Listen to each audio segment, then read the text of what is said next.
तो दोस्तों UAV market में हलचल मचाने के लिए आ गया है एक ऐसा खिलाड़ी जो सिर्फ सरप्राइज नहीं, इंडिया के हर देशभक्त को गर्व से भर देगा। भारत ने अपना पहला कंप्लीटली स्वदेशी AI powered medium altitude long endurance combat drone, जिसे मेल कैटेगरी का ड्रोन भी बोलते हैं, लॉन्च कर दिया है। और गौर करने वाली बात है, इसका नाम है काल भैरव। भाई नाम ही काफी है दुश्मन के दिल में डर पैदा करने के लिए। हिंदू धर्म ग्रंथों में काल भैरव को शिव का एक भयंकर और शक्तिशाली रूप माना जाता है। उन्हें समय और मृत्यु का स्वामी कहा गया है, जो सिर्फ रक्षा ही नहीं करते बल्कि दुश्मन का अभिमान और अहंकार को भी खंड खंड कर देते हैं। कहते हैं जिसके ऊपर काल भैरव की कृपा हो उनके लिए समय रुक जाता है और हारा हुआ युद्ध भी उसकी तरफ हो जाता है। और अब भारत के लिए ड्रोन इसी शक्ति का प्रतीक बनेगा। ये ड्रोन अपने आर्टिफिशियल इंटेलिजेंस की मदद से कहीं से भी टेक ऑफ कर सकता है और सही जमीन देख के अपने आप लैंड कर सकता है और लगातार 30 घंटों तक हवा में उड़ सकता है। अब दिमाग में पहला क्वेश्चन ये आएगा, भाई माइलेज क्या है? तो दोस्तों इसकी रेंज करीब 3000 किलोमीटर बोल रहे हैं, जो एक सर्वेलेंस ड्रोन के लिए बहुत बढ़िया मानी जाती है। इसको ऐसा सोचिए जैसे कश्मीर से कन्याकुमारी कोई कार लेके जाए बिना किसी पेट्रोल पंप पे रुके।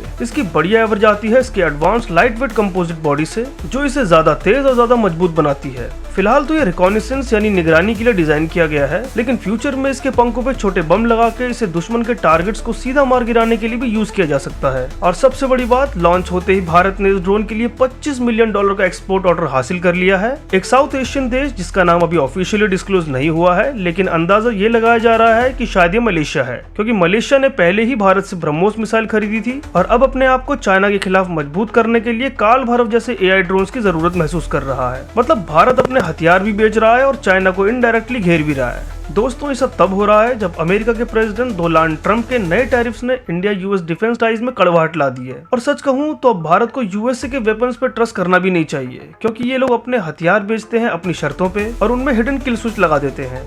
मतलब अब वेपन खरीदने के बाद कौन सा वेपन कहाँ यूज करना है ये भी यूएसए बताएगा।